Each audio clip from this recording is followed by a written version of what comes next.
arası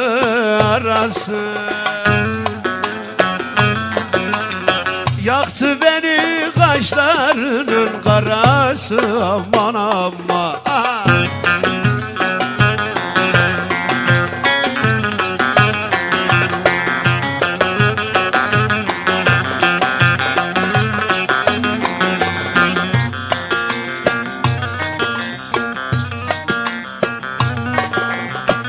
Çorum'un da Sungurlu'nun arası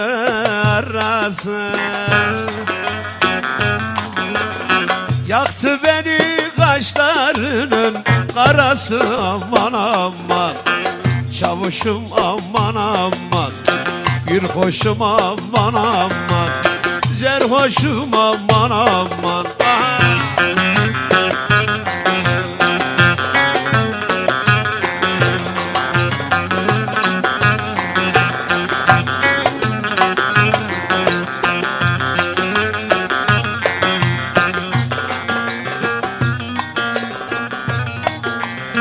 Sende hançer, bende yürek yarası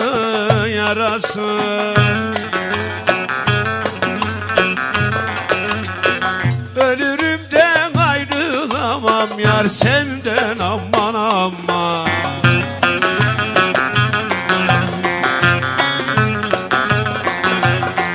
Çavuşum aman aman, bir hoşum aman aman, zerhoşum aman aman.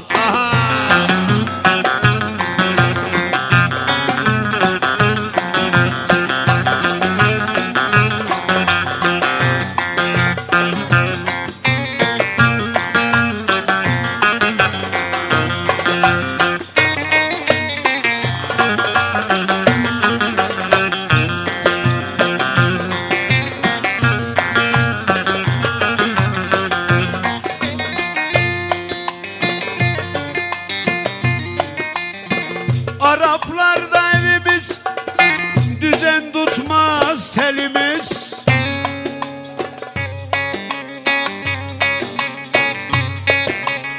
Sen oradan geç, ben buradan, nasıl yaşarız ikimiz?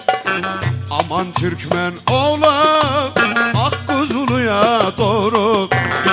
Haydi Türkmen oğlan, Kapaklı'ya doğru.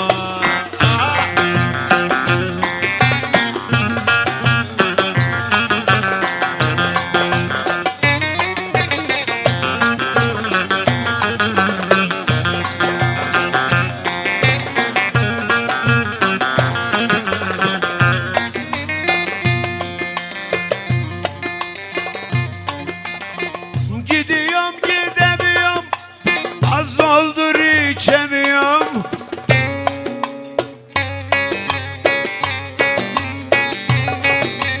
Sen benden geçtin ama ben senden geçemiyorum.